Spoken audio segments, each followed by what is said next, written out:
तो सबसे पहले तो आप सभी को राम राम। और जिन बहनों का एग्ज़ाम है महिला पर्यवेक्षक का, ये क्लास में आपकी 30 से 35 मिनट लेने वाला हूँ। ठीक है, इसमें जियोग्राफी पढ़ाऊँगा, आपको ठीक लगे तो पढ़ लेना। इसमें बोर्ड में पढ़ाने वाला हूँ, ठीक है, लिख लिख के बताने वाला हूँ।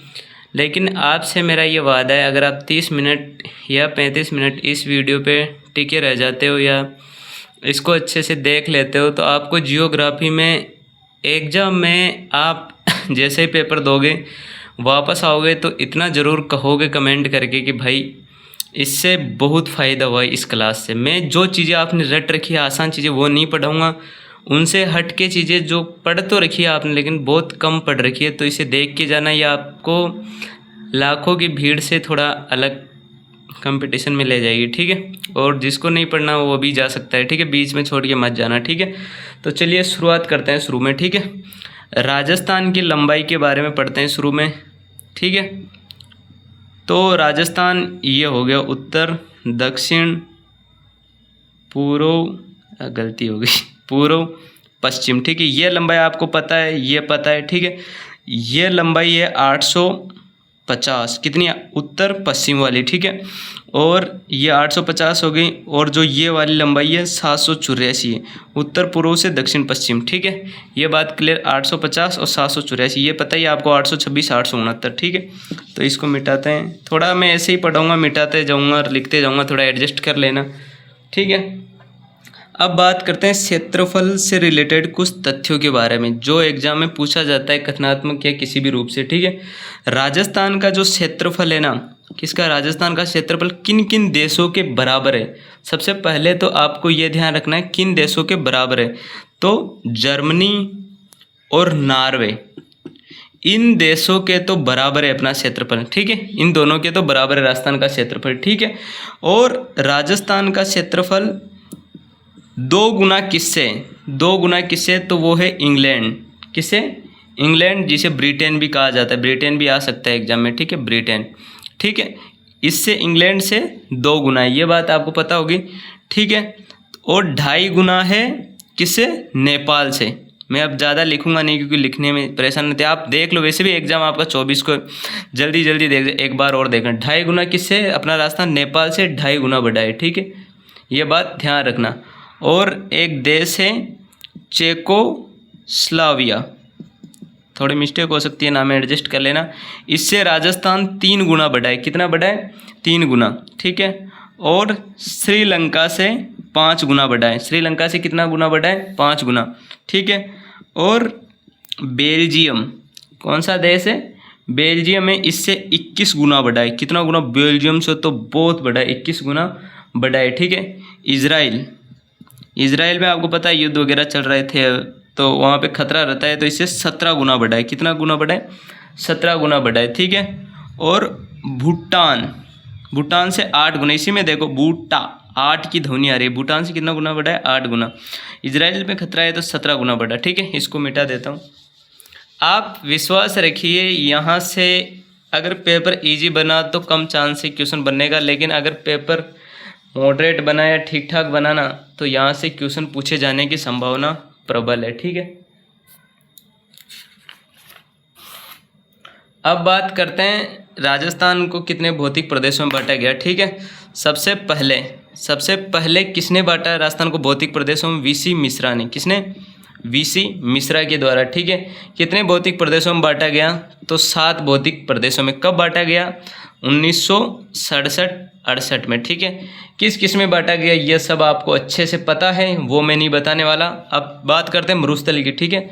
कौन सी, मरुस्थल की। राजस्थान में जो मुख्य मरुस्थल है ना, मुख्य मरुस्थल जिसे मतलब थार का मरुस्थल कहते हैं हम, ठीक है, मरुस्थल, इसका क्षेत्रफल कितना है, ठीक है। इसका क्षेत्रफल है 1,75,000, और सभी को पता ही होगा क्षेत्रफल हमेशा वर्ग किलोमीटर में मापा जाता है, ठीक है। 1,75,000 वर्ग किलोमीटर हो गया, ये बात आप ध्यान रखना, भूलना नहीं, ठीक है। और जो मरुस्थल है ना, इसका ढलान किस से किस तरफ है, मतलब जो पश्चिम में अपने मरुस्थल है उसका ढलान किस तरफ से किस तरफ है, तो इसका ढलान है उत्तर पूर्व से दक्षिण पश्चिम, उत्तर पूर्व से दक्षिण पश्चिम, किस तरफ है, उत्तर पूर्व से दक्षिण पश्चिम। अब ये कैसे, देखो ये हो गया उत्तर, थोड़ा समझा देता हूँ, टाइम लगेगा, कम से कम सही तो कर पाओगे। उत्तर पूर्व से ऐसे आ रहा है अपना ये मरुस्थल, ठीक है। उत्तर पूर्व से दक्षिण पश्चिम, ठीक है, ऐसे मरुस्थल है पश्चिम साइड में। तो ढलान किस तरफ हो गई? उत्तर पूर्व से दक्षिण पश्चिम, ठीक है। ये बात क्लियर। चलो साथ साथ में इसकी ये भी बता देता हूँ, इसकी लंबाई है ना मरुस्थल की, कितनी लंबाई है 640 किलोमीटर, कितनी, और चौड़ाई कितनी है? चौड़ाई लगभग आधी से कम, ठीक है, 300 किलोमीटर। कितनी हो गई? 300 किलोमीटर। ये क्लियर हो गई होगी बातें।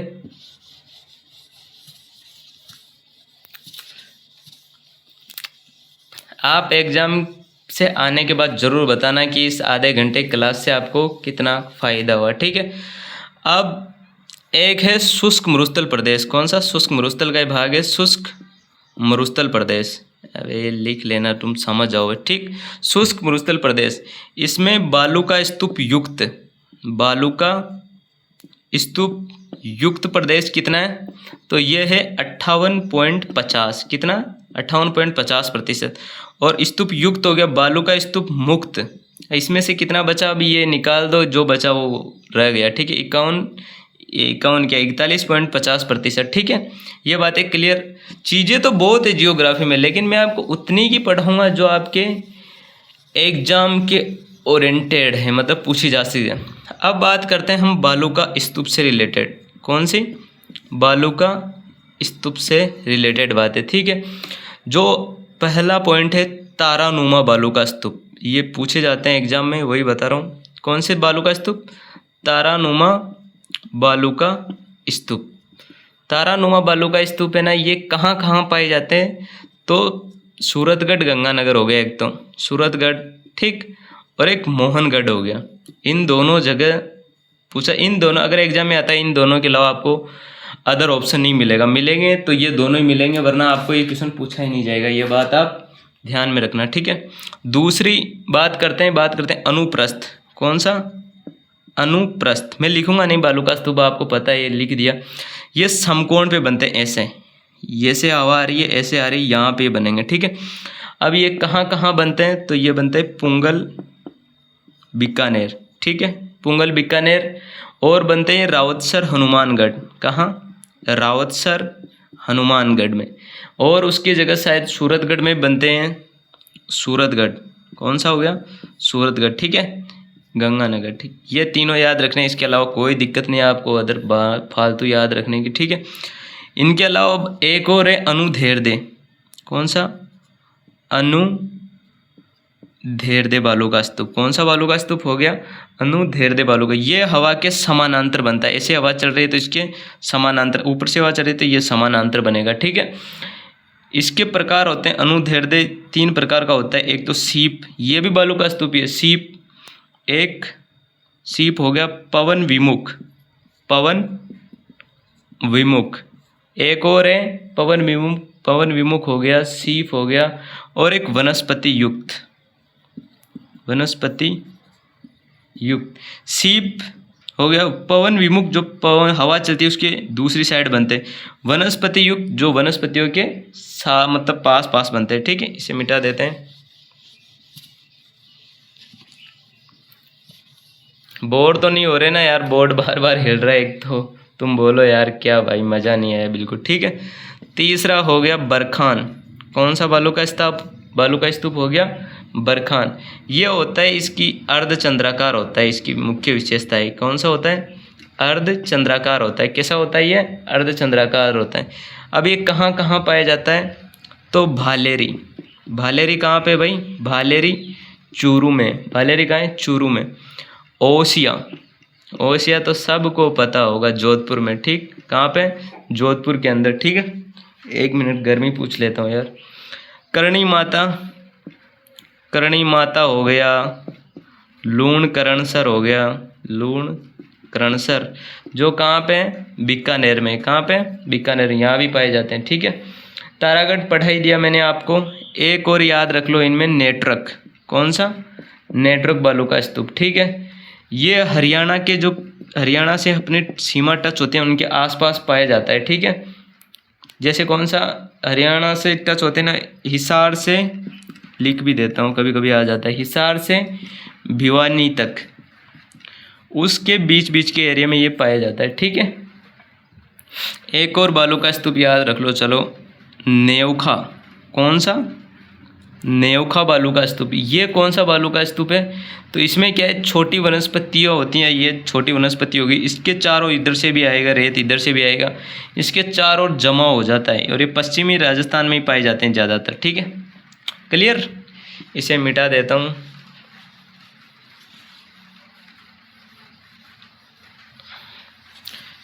इसके बाद हम बात करते हैं जो राजस्थान से सीमाएं बनाते हैं, कितने राज्य हैं? 5। पहला पंजाब। पंजाब से कितनी सीमा बनाता है राजस्थान? 89 किलोमीटर। 5 राज्य हैं, ठीक है। पंजाब के बाद हरियाणा। हरियाणा से कितनी बनाता है? 1260, ठीक है। कुछ गलती हो जाए तो बता देना, ठीक है। फिर पंजाब, हरियाणा, यूपी। यूपी से कितनी बनाता है? 877। यूपी से कितनी बनाता है? 877। चौथा एमपी यानी मध्य प्रदेश। मध्य प्रदेश से 1600। और पांचवा गुजरात। पांचवा कौन सा हो गया? गुजरात। इससे कितनी बनाता है? 1022। ये 1260 ही है या 1200 कुछ करके, कुछ गलती हो तो देख लेना यार, मैं जल्दीबाजी में पढ़ा रहा हूँ, तो 1260 ही है या सही है, ठीक है। इन्हें मिटा देता हूँ।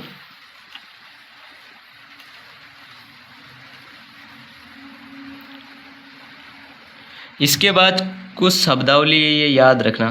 कुछ शब्दावली यहाँ से भी कभी कभी पूछ लिया जाता है, ठीक है। मरहो क्या होता है? मरहो। मरहो क्या चीज़ है? जो बालू का स्तूप होते हैं ना, उनके मध्य निम्न भूमि, जैसे बालू का स्तूपों के मध्य, बालू का स्तूपों के बीच बीच निम्न भूमि होती है। कैसी भूमि होती है? निम्न भूमि, जहाँ मतलब पानी जमा हो जाता है। इधर भी बालू का स्तूप, इधर भी बालू का स्तूप, बीच में पानी जमा हो गया, उसे क्या कहते हैं? मरहो कहते हैं, ठीक है। इसके बाद रन या टाट याद रख लेना। एक रन भी बोलते हैं या टाट भी बोलते हैं, ये सब पूछे जाते हैं। नमकीन या लवणीय क्षेत्र। कौन सा? नमकीन या, बारिश आ गई यार बाहर, तो आज जाती बारिश सही है राजस्थान में। नमकीन या लवणीय क्षेत्र, ठीक है। हो गया पलाया। पलाया तो आप सभी को पता है। डांड याद रख लेना एक। कौन सा? डांड। ये भी लवणीय झील है। ये कैसी? ये भी लवणीय झील है, ये एक तरह से, ठीक है। पलाया जो जैसलमेर में झीलें होती हैं उन्हें पलाया कहते हैं, ठीक है। इसे मिटा देते हैं वापस। आपका कम से कम टाइम लेने की मेरी ये है कि आपका ज़्यादा टाइम वेस्ट ना करूं, जिससे किताब पढ़ी है मेरे पास में, लेकिन किताब में आधी से ज़्यादा बार देख नहीं रहा हूँ। आधी से ज़्यादा बार अभी वो जो मेरे को याद है उसमें मैं किताब देख नहीं रहा हूँ, ठीक है। अब बात करते हैं प्रमुख चोटियों की। प्रमुख चोटियाँ, ठीक है। सबसे पहले बात करते हैं उत्तरी अरावली, क्योंकि सबसे ऊपर है, ठीक है। उत्तरी अरावली की सबसे ऊंची चोटी है रघुनाथगढ़। कौन सी है? रघुनाथगढ़। इसकी ऊंचाई कितनी है? आपको मैं जितना पढ़ा रहा हूँ यहीं से क्वेश्चन बन जाएगा, डोंट वरी। रघुनाथगढ़ सीकर में है, ठीक है। सीकर के अंदर है। ऊंचाई कितनी? 1055 मीटर, ठीक है। एक याद रखना, भरोच। भरोच बोलो, भड़ौच बोलो, कुछ भी बोल सकते हो, ठीक है। 792, ये भी अलवर में। कहाँ है? इसकी ऊंचाई 792, ये कहाँ है? अलवर में, ठीक है। एक याद रख लेना, बिलाली।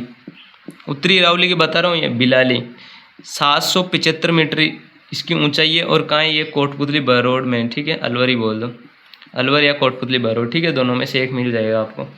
अब उत्तरी अरावली हो गया। अब आते हैं मध्य अरावली। कौन सी अरावली? मध्य अरावली।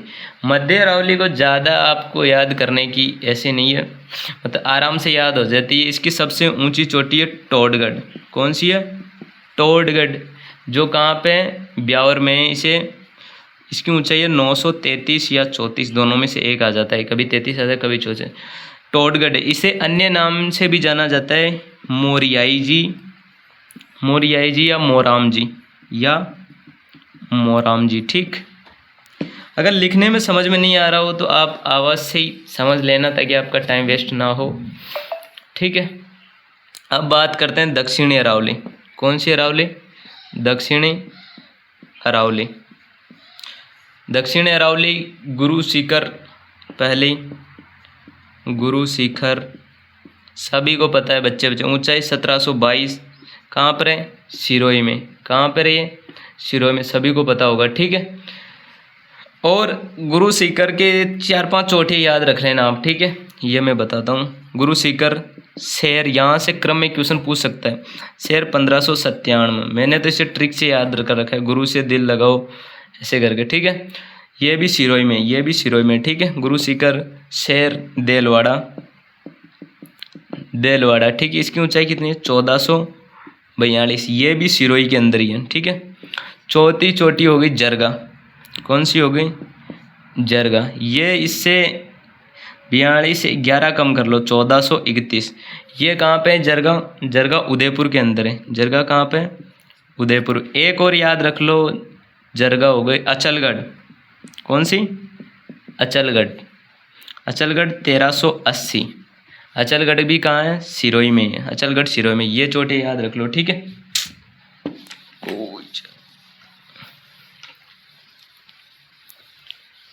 अब आप औसत ऊंचाई भी याद रखना। उत्तरी अरावली, किसकी? उत्तरी अरावली की औसत ऊंचाई कितनी है? औसत ऊंचाई है 400 से 450 मीटर। कितनी? 400 से 450 मीटर। इसके बाद आता है मध्य अरावली, कौन सा अरावली? मध्य अरावली, इसकी है 550 से 700 मीटर। आप टेंशन मत लेना, आपको मैं गलत जानकारी नहीं दूंगा, ठीक है। दक्षिणी अरावली की औसत ऊंचाई, दक्षिणी अरावली कितनी? सीधा याद रख लेना 1000 मीटर, ठीक है। ये हो गया, इसको मिटाते हैं।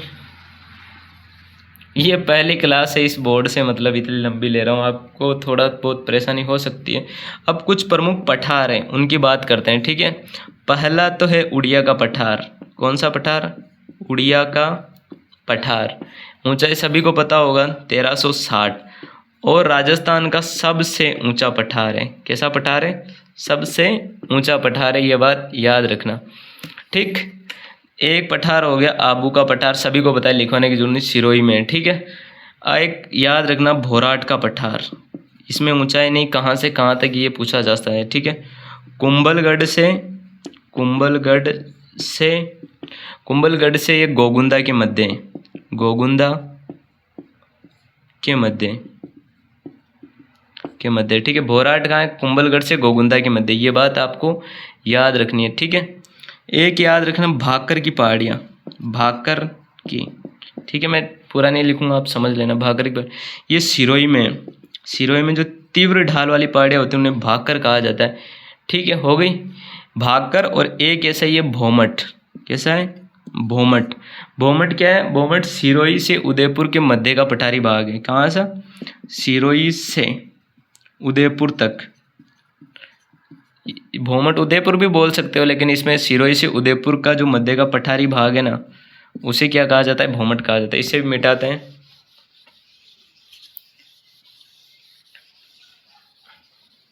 कुछ पठार है जहां से क्वेश्चन बन सकता है, मतलब एक काकणवाड़ी का पठार, कौन सा?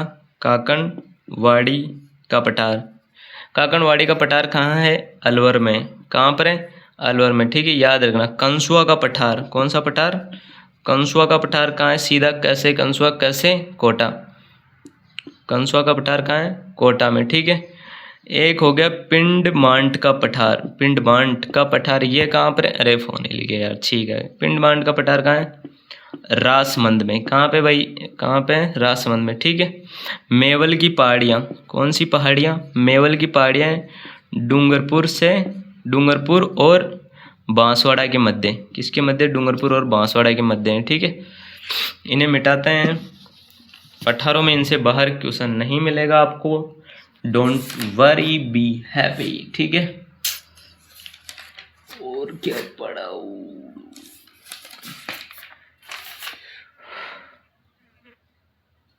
ठीक है, तो ये चीज़ें हो चुकी है।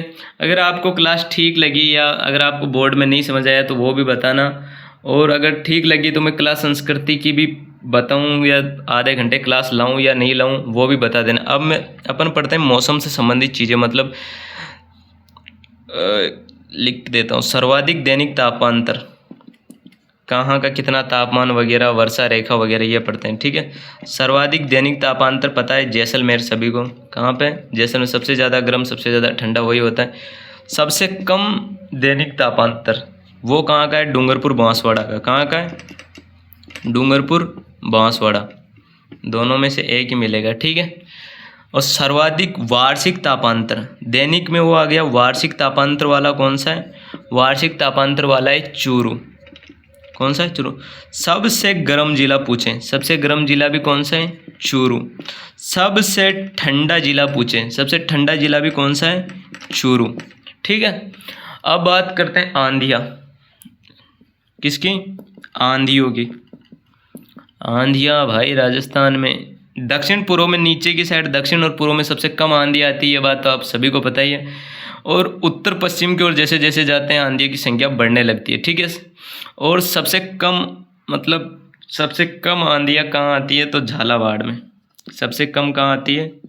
झालावाड़ में। सिर्फ 3 दिन आंधी आती है यहाँ पे, ठीक है।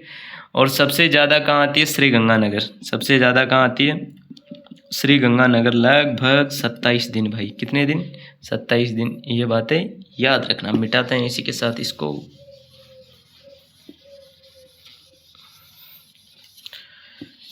राजस्थान में औसत वार्षिक वर्षा कितनी होती है? राजस्थान में औसत वार्षिक वर्षा होती है 57.51 सेमी। वर्षा को सेंटीमीटर में मापा जाता है, ये सेमी में, ठीक है। 57.51 औसत है, ठीक है। ये बातें आपको याद रखनी। सर्वाधिक आर्द्र महीना कौन सा? सर्वाधिक आर्द्र महीना कौन सा होता है? तो वो होता है अगस्त। कौन सा होता है? अगस्त। इसमें सबसे ज़्यादा आर्द्र यानी ठंड पाई जाती है, ठीक है।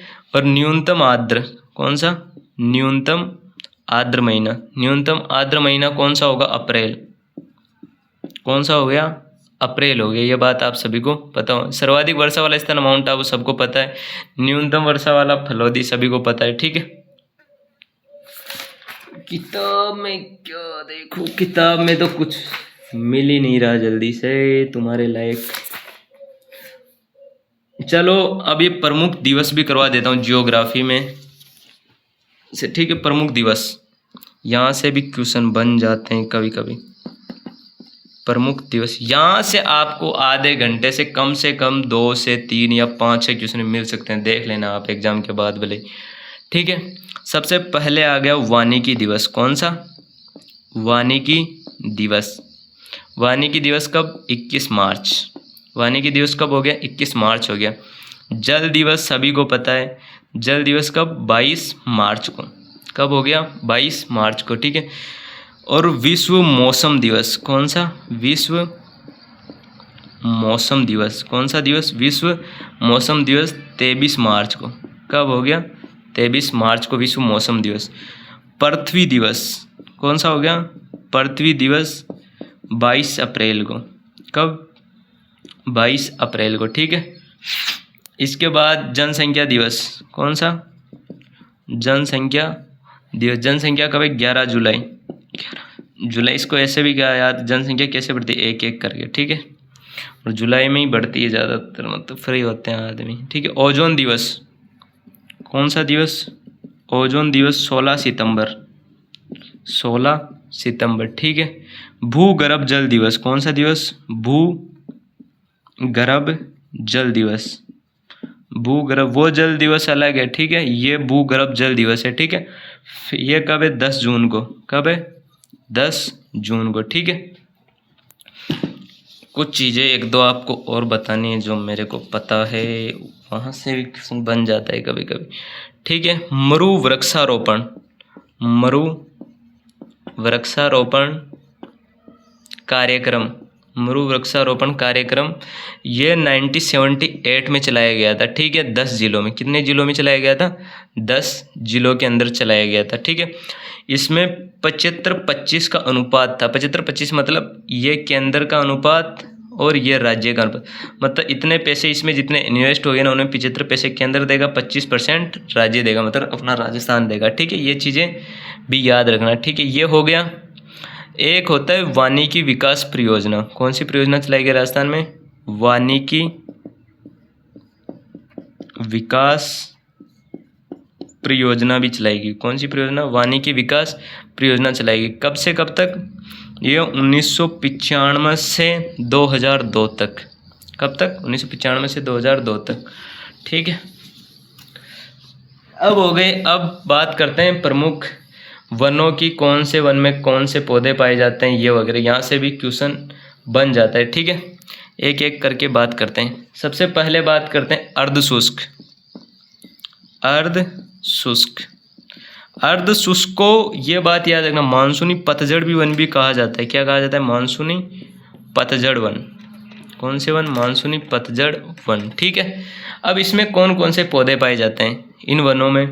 तो इनमें एक तो बबूल हो गया, ये सीधा है यार, यहाँ से क्वेश्चन बने मतलब मज़ा आता है। ठीक है, बबूल हो गया, खेजड़ी हो गया, बबूल खेजड़ी, रोईड़ा हो गया, ये तो पश्चिमी राजस्थान के ऐसे ही पता चल जाता है अपने को। रोईड़ा, बड़ हो गया और नीम हो गया, ये पौधे बबूल, खेजड़ी, रोईड़ा, बड़, नीम। ठीक है, अब इसके बाद आता है मिश्रित पतझड़। एक है मानसूनी पतझड़, ये वाला है मिश्रित पतझड़, मिश्रित पतझड़ वन। ठीक है, इसमें मिश्रित पतझड़ में ये कौन से साइड? दक्षिणी पूर्वी साइड पाए जाते हैं। जो अरावली की ढालें होती हैं ना, उनमें ये पाए जाते हैं। ठीक है, और बहुत ज़्यादा मात्रा में पाए जाते हैं। ये लगभग ये पाए जाते हैं 58 कुल वन क्षेत्र है ना, उसके 58 पॉइंट लगभग 19% पे ये मिश्रित पतझड़, क्योंकि इसमें मेन धोकड़ा आता है, और धोकड़ा पता है आपको सबसे ज़्यादा पाया जाता है। तो बात करते हैं इनकी। खेर हो गया,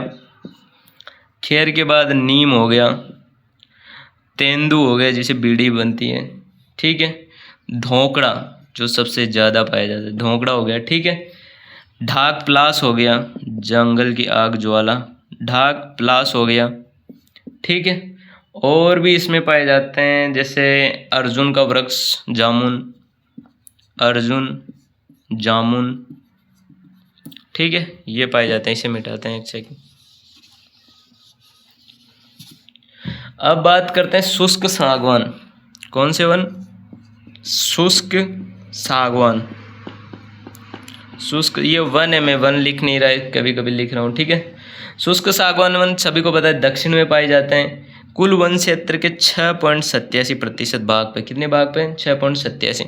इसमें वृक्ष कौन से हो गए? वृक्ष हो गए इसमें बरगद, आम हो गया, खेर इसमें भी आएगा। ठीक है, खेर मिश्रित पतझड़ में भी था, खेर इसमें भी आएगा। ठीक है, गुल्लर हो गया, महुआ हो गया, क्या हो गया? महुआ हो गया, सागवान हो गया, और तेंदू के पत्ते इसमें, क्योंकि वो भी अरावली के ढालों पे थे, ये वो अरावली के ढालों पे थे, ये बिल्कुल दक्षिण में आ गए। ठीक है, इतना ही फर्क है और ज़्यादा कुछ फर्क नहीं है। ठीक है,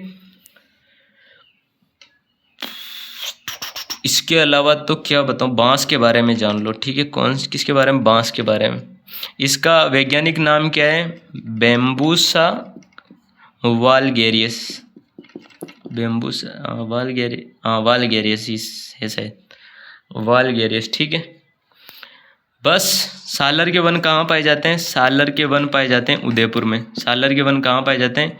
उदयपुर के अंदर। सालर के वन कहाँ पाए जाते हैं? उदयपुर के अंदर। एक बात याद और रखना, ऑपरेशन खेजड़ा, ऑपरेशन खेजड़ा कौन सा? ऑपरेशन खेजड़ा कब चलाया गया? ये चलाया गया 1991 में, यानी 1991 में। ठीक है, और रूंक भाइलो, कौन सा भाइलो? रूंक भाइलो, ये कार्यक्रम भी खेजड़ी से ही संबंधित था। ठीक है, और एक बात और, इसको मिटाता हूँ, रुको। खेजड़ी पर ये पूछा जाए ना क्वेश्चन, इसमें बहुत मजा है, बहुत बंदे इसको नहीं करवाए। खेजड़ी पर कितने पैसे का डाक टिकट जारी हुआ है? 60 पैसे का। कितने पैसे का? 60 पैसे का। और कब जारी हुआ? तो ये कब जारी हुआ? 5 जून 1988 को। कब? 5 जून 1988।